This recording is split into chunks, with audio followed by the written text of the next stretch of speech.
Kanye West against the Jews. Who would have thunk it? I think it's clear to see now looking back on it that the only thing that was holding Kanye West together was his mother.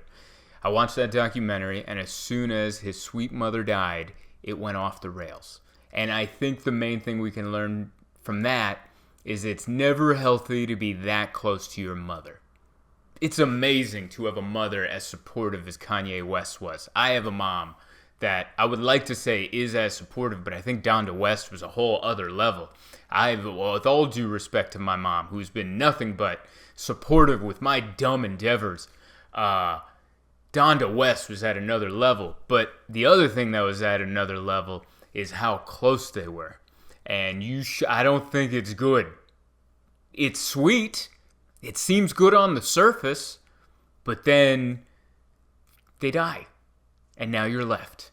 And next thing you know, you have a bottle of Hennessy and you're storming the stage at the VMAs to yell at Taylor Swift for winning an award for a music video, and you go on a rant on how Beyonce should have won that music video. It slowly starts slipping downhill. And then here we are 10 years later, probably more than 10 years later, and going after the Jewish people and saying the anti-Semitic stuff. This is a clear indicator of you shouldn't be that close to your parents. You should love them, respect them if they deserve love and respect, if they treated you nice and gave you warm hugs, give them the love and respect, and then see them once a month.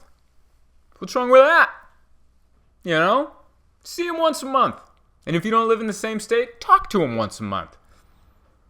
But if it's too close, it's gonna fry your brain.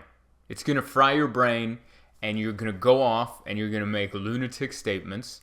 And then your ex-wife is going to have to put out a statement. That's when you know you messed up. When your ex-wife has to come out and go, I know I'm not with this person anymore, but I still feel the need to say this.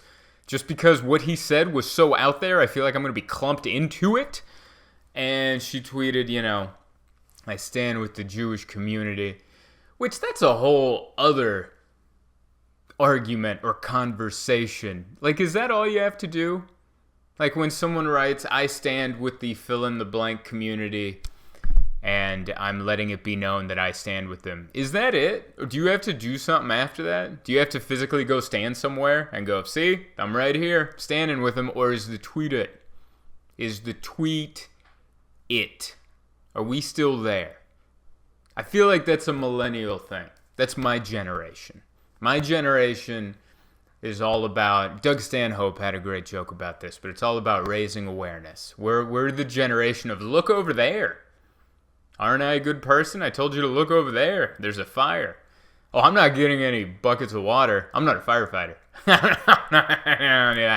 I'm not saving anyone either. I'm very flammable. But there's a fire over there, and I suggest the proper authorities go tend to that social fire over there. I'm going to stay here and collect all my likes and adulation and retweets and, virtue signaling? Whatever. But the problem's over there. I think that's a millennial thing.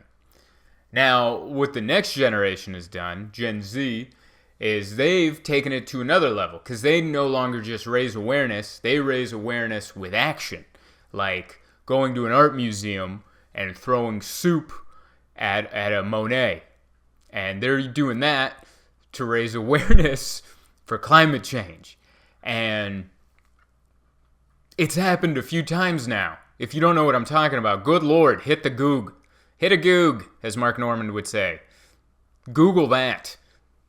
Apparently, these kids are going out there, and they're throwing canned soup at a work of art, and then they sit down, and they yell something about climate change.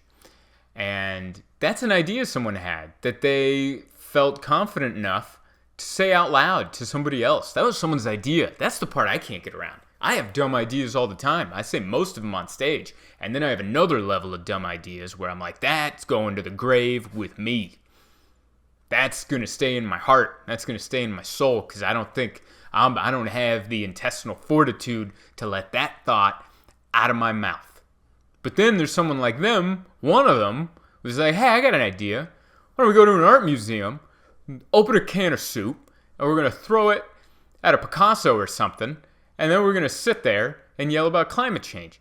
That person actually had the gall, the rocks, the moxie to let that dumb idea come out of their face, and then other people heard it and they went, I'm free on Saturday, and then they went and did it. That's amazing. Let alone the fact it's the dumbest protest of all time. That's the dumbest protest of all time. Like, you're not even... How does that help climate change? How does that raise awareness for climate change? It raises awareness for, anti-public school. I don't know what it raises the awareness to, but it definitely doesn't raise the awareness to climate change. Like, what happens now? What happens now? You went to the art museum. You threw the soup. It's clam chowder dripping down Mona Lisa's face. Now what happens? A poor janitor has to come by with paper towels that used to be trees that are going to end up in a landfill.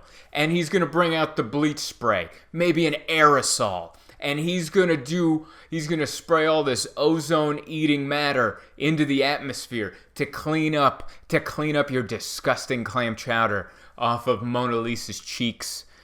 You're adding to the problem. Your protest is worsening pollution. It's worsening climate change. This poor janitor. Did you talk to him? Did you run it by him? I bet you that janitor would have had a better protest idea than whatever the hell that was. That makes no sense. That's like if you were protesting abortion and then you threw a dead baby through the window of the office. You're like, what? But you're adding to it. How is this a protest? That might have been a dark example, but it's the only one. It doesn't make... And it's like, I wrote a couple down. I wrote one down because I couldn't think of any. It's like protesting illegal immigration by going and taking a leak on some greeting cards at CVS. What? Yes, you've raised awareness, but the awareness that you've raised is so stupid that we're not listening to your message. It's hard to listen to your message when there's Campbell Chunky Soup going down a Rembrandt, I think I named every artist I know. I think I did it all. Monet, Picasso, Rembrandt, Jim Joie. That might actually be one. I just made a French vowel noise, and that might be a painter. Jim Joie. Oh, you don't know about Jim Joie? He's all about the perspective. He's the one that did the cube next to an apple. Have you seen that? With the shading on both sides so you knew where the light source was coming from? That's a Jim Joie. You know what's funny? I feel like half the population might actually be like, I think there's a Jim Joie. I think that's where we are as a society.